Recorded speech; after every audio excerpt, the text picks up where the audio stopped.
Salut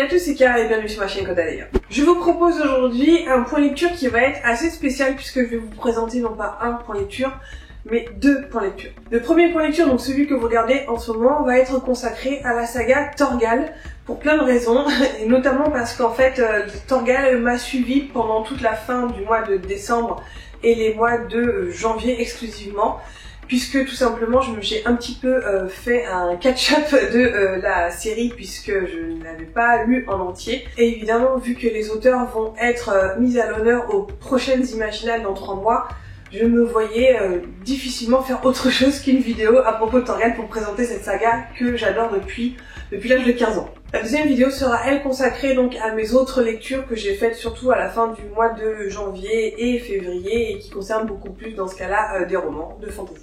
Pour ça, évidemment, je vous donne rendez-vous dans l'autre vidéo qui sortira un petit peu plus tard. Mais tout d'abord, commençons par Torgal. Donc comme je vous disais, Torgal va être mise à l'honneur dans la prochaine édition des Imaginales ce mois de mai à Épinal. Et alors cette vidéo n'est absolument pas sponsorisée, pas du tout demandée, pas partenarisée avec qui que ce soit. C'est vraiment moi qui ai décidé de faire justement ce thème de Torgal pour vous présenter la saga si vous ne la connaissez pas, ou si vous en avez juste vaguement entendu parler, vous l'avez forcément vu, que ce soit peut-être à la télé ou surtout dans les bibliothèques ou dans les magasins. Et voilà, je tenais vraiment à vous en parler parce que c'est une série qui me suit depuis l'âge, comme je vous disais, de 15 ans, depuis mon adolescence. J'ai quasiment toute la collection là derrière moi et je voulais un petit peu vous présenter tout simplement la saga. Donc Torgal, c'est cette BD-ci, donc ça c'est le dernier tome qui vient de sortir il y a quelques mois. Ça c'est le tome donc 36 et Torgal en fait est une saga un petit peu à multi-tête puisque la saga principale, donc j'essaie d'éviter le reflet. Donc la saga principale contient 36 tomes, elle avait commencé au début des années 80, voire même à la fin des années 70 puisque c'était tout d'abord publié dans le journal de Tintin. Mais ce n'est pas tout, Torgal c'est également plusieurs séries crossover, je dirais, ou plutôt des séries spin-off, puisqu'elle a été déclinée en plusieurs séries parallèles. Donc nous avons ici par exemple donc les 6 tomes de la jeunesse de Torgal, donc qui va, comme son nom l'indique, s'appesantir sur la jeunesse du héros, puisque l'on ne voit pas ou très peu dans la saga principale. Il y a évidemment les sagas de Louve, la saga de Jolan et la saga de Chris de Valmore qui, elles, par contre, sont à lire en parallèle avec la saga principale, surtout à partir des derniers tomes de la saga, à partir, je crois, de...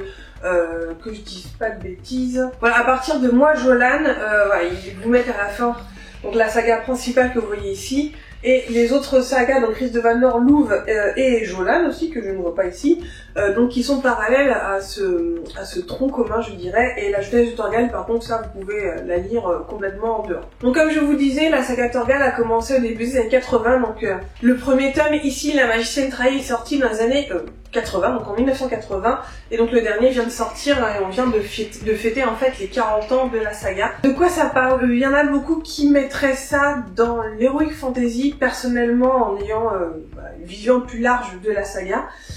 Je mettrais ça plutôt dans la science fantasy, je vais vous expliquer pourquoi. Donc Torgal, évidemment, suit les aventures de Torgal, comme son nom l'indique, et Torgal est en fait un viking qui, donc à une époque qui est pas très précis, c'est assez vague justement pour pouvoir permettre beaucoup de choses au niveau narratif, mais on imagine que c'est vraiment dans le haut Moyen-Âge.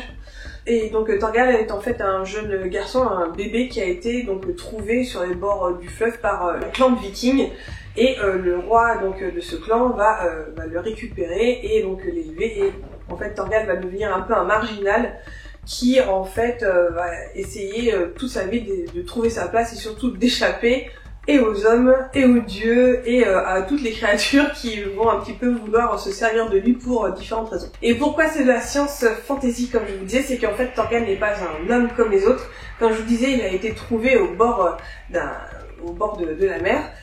D'où d'ailleurs son nom, c'est Torgal Aegirson, c'est-à-dire le fils d'Aegir, et Aegir c'est le dieu de la mer. Voilà, ça c'est la petite parenthèse. Donc comme je vous disais, il a été trouvé au bord de la mer, et il était en fait dans une espèce de capsule, puisqu'en fait Torgal est un enfant qui vient des étoiles. C'est un enfant qui a été abandonné un peu comme Moïse, si vous voulez, par en fait c'était des terriens avancés qui revenaient sur Terre, qui partaient de leur planète qu'ils avaient colonisée et qui revenaient sur Terre, et ils ont eu une avarie sur leur navire, enfin leur vaisseau spatial, et ils ont dû du coup ils ont essayé de sauver leur bébé, et donc la navette, la capsule est tombée sur Terre. Donc c'est à la fois de la science-fiction, à la fois quand même de l'heroic fantasy, parce que justement on a des phénomènes magiques, on côtoie les dieux, enfin c'est très inspiré de la mythologie viking évidemment. Donc on voit Nidhogg, donc le serpent qui fait le tour du monde, Odin évidemment, Frigg, enfin vraiment tout le, même Loki dans les derniers épisodes, dans les derniers tomes, mais bah, c'est très inspiré par la mythologie scandinave évidemment. On a quand même des ingrédients donc de la science-fiction qui, en fonction des tomes, en fonction des cycles, vont être des éléments narratifs de la saga. Alors comme vous avez vu, il y a énormément de tomes, mais en fait vous pourrez regarder éventuellement, si ça vous intéresse, même sur Wikipédia, il vous explique ça très très bien. Donc les tomes sont plutôt organisés en saga. Donc vous avez le saga par exemple La Majesté trahie, ce sont 2 tomes, donc vous avez une histoire qui commence et qui se finit en 2 tomes, et au fur et à mesure vous avez comme ça donc des cycles qui sont en général entre 2, 3, voire 4 ou 5 tomes qui se suivent par la suite. Et à part quelques exceptions comme le tome Aricia ou comme le tome L'Enfant des Étoiles qui eux sont à lire individuellement, il y a aussi par exemple Alinoé qui est un élément, enfin un tome qu'on peut lire vraiment en dehors. Tous sont quand même de manière chronologique, puisque on suit Thorgal, mais on suit également donc les autres personnages qui gravitent autour de lui, notamment Aricia, donc c'était son aimé, sa femme, qui devient sa femme, et avec qui il va fonder une famille. Et ce qui est aussi intéressant, c'est que justement dans cette saga, on va voir leurs enfants naître et grandir, et qui vont devenir eux aussi des êtres à part entière, et qui eux vont être dotés de pouvoirs par leur héritage génétique, et grâce à Thorgal. Thorgal n'a pas de pouvoir, mais comme il vient justement d'une population et d'une espèce humaine améliorée et avancée, je dirais, ces enfants ont développé des pouvoirs psychiques, et notamment Jolan, qui, d'ailleurs je sais jamais, moi je dis Jolan, il y en a d'autres qui disent Jolan, j'ai un petit peu du mal avec le mot Jolan, je préfère Jolan, bref, ça c'est juste personnel. Jolan a donc le pouvoir en fait de dématérialiser les choses, les objets, ou de pouvoir désintégrer la matière. Et Lou, de son côté, donc la petite sœur, a le pouvoir de comprendre et de parler avec les animaux. Donc là-dessus, ça c'est un petit peu le pitch de départ. Comme je vous ai dit, il y a plusieurs cycles avec des arcs narratifs complètement différents. C'est aussi donc une famille qui va avoir beaucoup de pays, puisqu'il y a donc un cycle qui se passe carrément en Mésoamérique, donc tout ce qui est ils sont du côté américain, du côté d'un peuple qui ressemble un peu aux Aztèques, voilà, ce genre de choses. Les derniers tomes, là, ils voyagent carrément jusqu'à Bagdad. Il y a des tomes qui mettent en scène les Romains, ou l'émergence d'une nouvelle religion qui ressemble très très fortement au christianisme, même si sans le dire, on comprend que c'est ça. Donc voilà, vous avez plein de thèmes différents au fur et à mesure. Et qui donc, comme je vous disais, peut se lire à la fois de manière chronologique, donc en partant vraiment du tome 1 jusqu'à la fin, ou alors vraiment par cycle, donc vous pouvez suivre tout ça. Donc les créateurs de la série, comme je vous disais, c'est Jean Van Damme et Grigor Rosinski, donc les créateurs originels, on va dire, mais la série, notamment dans ces dernières années, a connu d'autres auteurs et d'autres dessinateurs. Là notamment par exemple Jean Van Damme a laissé la main à partir, je crois, je sais plus si c'était le Mal Bleu ou après le Mal Bleu, donc à Yves Sand, et puis ensuite à Xavier Dorisson, qui a été connu aussi, donc Yves Sand pour le conte du Scarbeck, donc une autre saga donc dessinée par Rosinski qui est absolument géniale. Et vous avez aussi donc Xavier Dorisson, que moi j'ai connu grâce au Troisième Testament, qui est aussi une saga que j'ai vraiment adorée. Bref, et donc vous avez aussi les autres, comme je vous disais, les spin-offs de la saga qui eux sont dessinés uniquement par d'autres dessinateurs. Et en fait, où il n'y a que la couverture qui est faite par Rosinski. Et là, en fait, Rosinski, donc à l'occasion de la dernière, donc la sortie du dernier tome de Anya que je vous ai montré tout à l'heure, a annoncé qu'il quittait la série, qu'il allait laisser la main à d'autres dessinateurs. J'imagine que ce sera sans doute les dessinateurs qui avaient repris la main sur les spin-offs. dont d'ailleurs j'ai vraiment adoré les traits. Enfin, ils avaient vraiment une patte que j'avais peur qu'ils soient trop près, trop proches de Rosinski. En fait, non, pas du tout. Ils ont vraiment gardé leur propre personnalité dans le dessin et ça, j'ai vraiment beaucoup apprécié. Et donc du coup, à partir du tome 37, et les scénaristes et les dessinateurs vont être cette fois-ci complètement différents. Et pourquoi je me suis vraiment replongée à corps perdu dans Torgal? Tout simplement parce qu'au mois d'octobre, j'ai été tirée au sort, donc c'était vraiment le pur hasard. J'ai été tirée au sort pour participer à une soirée donc à Paris pour les 40 ans de la saga de Torgal. Je pourrais vous mettre éventuellement des petites photos par-ci par-là. Et donc j'ai pu rencontrer donc les scénaristes et dessinateurs, que ce soit les originels ou ceux qui ont fait les spin-offs. C'était au dernier bar avant la fin du monde et c'était absolument génial.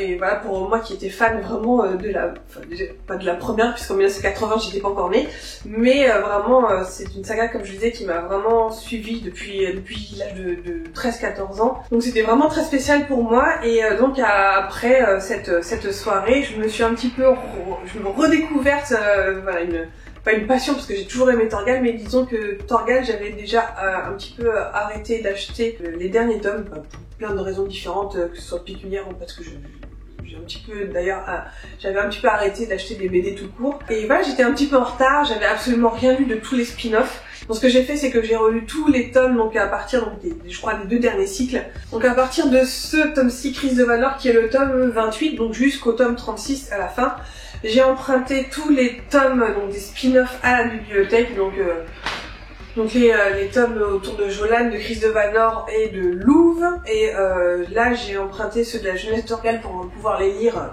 à côté, depuis que j'ai terminé justement le tronc commun, on va dire. Et ensuite, je serai vraiment à jour, j'aurai tout lu de Torgal. Et ça, je serais contente de l'avoir fait. Donc comme je vous disais, j'ai relu tout ça et ça m'a pris en fait l'essentiel de mon temps de lecture, donc depuis la fin du mois de décembre, et pendant tout le mois de janvier, je n'ai lu quasiment que ça. Et c'était un vrai bonheur de se replonger en fait dans la saga, de retrouver justement des personnages que j'avais un petit peu laissés de côté, qui étaient toujours là mais que j'avais un petit peu mis de côté depuis longtemps. Et j'aime toujours autant le dessin de Rosinski et il a notamment beaucoup changé en fait au fil des années, je vais vous montrer. Vous pouvez voir un petit peu la différence entre les pages du premier tome, donc qui sont un peu plus des aplats de couleurs ou de dégradés, donc ça reste quand même très BD avec de la ligne et du remplissage de couleurs, alors que les derniers tomes sont beaucoup plus font beaucoup plus peinture et presque de l'expressionnisme, je dirais, que vraiment de la colo comme c'était vraiment au début. Et on sent tout au long de la saga l'évolution aussi du style, puisque en 40 ans, évidemment, Rosinski son style a évolué. Et ça c'est un truc que évidemment on peut pas forcément s'en rendre compte au fur et à mesure, mais quand on a sous les yeux l'évolution, c'est quand même assez frappant. En fait, Torgal a toujours eu sa place dans le monde de la BD franco-belge et a toujours été vraiment un des fers de lance de la vente en fait de BD franco-belge, et il s'est décliné sous plusieurs formats au fur et à mesure des années. Évidemment, on a des posters que j'ai pas encore mis dans ma chambre, mais ça ne saurait tarder, donc il y a des posters. Ces derniers temps, il y a même eu une comédie musicale qui a commencé en Belgique et je ne sais pas si elle va aussi déménager et voir un petit peu les côtes françaises. Il y a eu aussi je crois une tentative peut-être de comédie musicale dans les années fin 90, début 2000. Peut-être que vous l'avez vu, vous pouvez sans doute trouver ça, L'Enfant des Étoiles sur YouTube. C'était pas ma déclinaison de la saga préférée, je suis pas très fan, en tout cas de cette tentative-là. Mais on a aussi connu Torgal sous la forme de jeux vidéo. Donc ça c'était La Malédiction d'Odin avec la couverture qui était faite par Rosinski. Celui-là, donc c'est un jeu en 3D qui date, je sais même plus quand. Est-ce qu'il y a une date là-dessus? Je ne sais pas. Oh là là, c'est vieux. 2002. Oui, ça date de 2002. Donc c'était un jeu en 3D, je l'ai joué, je l'ai fini. C'était une aventure à part de Torgal. C'était assez sympa. Mais ils ont eu aussi une autre expérience, on va dire ça comme ça. Ce sont des BDVD. En fait, ce sont des tomes vraiment aussi à part, conçus comme des tomes, mais avec un contenu qui va essayer d'aller au-delà de la BD sur feuille. En fait, vous avez des croquis supplémentaires, vous pouvez un peu plus voyager, on va dire, dans les pages. Vous avez par exemple, comme je vois derrière, donc pour aller plus loin, vous avez des choses sur la mythologie viking. Il y a vraiment une volonté d'améliorer en fait la proposition, de vous apporter en tout cas dans ces 2 tomes-là vraiment un plus, une valeur ajoutée à juste entre guillemets la BD sur papier telle qu'on la connaît de façon traditionnelle. Donc ça, c'était des tentatives qui étaient, ma foi, fort intéressantes au niveau du format. Voilà, je ne peux que vous conseiller de jeter un œil dans cette saga puisque elle a démontré depuis longtemps sa valeur et sa bonne santé. Évidemment, je pense que c'est au goût de chacun, il y a des tomes qui sont un petit peu en dessous d'autres, qui vont vous intéresser moins que d'autres. Mais vous pouvez très facilement les trouver de toute façon dans n'importe quelle bibliothèque. À mon avis, ils ont toute la saga des Torgal, que ce soit la saga principale ou les spin-offs, comme moi j'ai pu les trouver donc dans ma petite bibliothèque du village. Mais c'est une saga dans laquelle on s'attache vraiment beaucoup aux personnages, que ce soit les personnages principaux, on va dire les gentils et les méchants. Je pense à Chris de Valnor qui est un personnage extrêmement complexe, extrêmement attachant, et justement sa saga spin-off vraiment rajoute aussi de la complexité au personnage et aussi un peu qui met des valeurs de gris encore plus dans son personnage, dans sa personnalité. Voilà, je ne peux que vous conseiller d'aller jeter un œil, que ce soit pour sa qualité narrative, que ce soit pour sa qualité évidemment visuelle. Et je vais vous présenter pour moi mon tome préféré qui me donne des frissons encore longtemps après. C'est celui-ci, c'est Louve, qui parle en fait de la naissance de la petite fille, donc de Torgal et de Aricia, qui est un tome qui vraiment m'a fait vibrer, m'a fait avoir peur, parce qu'il y a aussi des éléments horrifiques, ou en tout cas vraiment avec beaucoup de suspense. Et en plus vraiment du côté vraiment personnel voilà, d'Aricia qui va accoucher, qui est au bord de l'accouchement. Et voilà, ça c'est vraiment mon tome préféré. Et vous qui avez regardé cette vidéo et qui connaissez Torgal, j'aimerais beaucoup savoir quel est votre tome préféré et pourquoi. Je suis très curieuse de savoir ça. Voilà, c'est là-dessus que se termine cette vidéo spéciale. Je tenais vraiment à vous présenter cette saga parce que c'est une saga qui a vraiment une place spéciale dans mon cœur et qui a vraiment beaucoup de... Voilà, j'y suis vraiment extrêmement attachée. Et voilà, de voir qu'il y a une page qui se tourne maintenant avec Rosinski qui arrête de dessiner cette série, même si elle continuera sous d'autres formes. Voilà, c'était le point, c'était le moment justement de vous proposer un petit aperçu de la saga. Et puis j'ai hâte de voir justement ce que va nous proposer donc les Imaginales là-dessus. Je crois que donc les auteurs, au moins Rosinski c'est sûr, j'espère que Van Damme et Rosinski, les deux seront là, et puis peut-être les autres dessinateurs ou certains autres dessinateurs et scénaristes de la saga seront donc aux Imaginales. Je crois qu'il y aura une exposition aussi que j'ai vraiment hâte de voir. J'avais déjà vu donc des expos de Torgal, notamment la conciergerie il y a une dizaine d'années je crois. Voilà, les peintures des tomes, les peintures des couvertures des tomes de Torgal en format énorme, je peux vous dire que ça vaut son pesant de cacahuètes. C'est absolument magnifique de voir en vrai et de près. Voilà, pour de vrai, cette vidéo s'achève. Voilà, je vais vous laisser avec tout ça et je vous souhaite d'excellentes lectures, d'excellentes séries, d'excellents films comme d'habitude. Et je vous dis rendez-vous dans la deuxième partie de ce point lecture dans la prochaine vidéo. Ciao!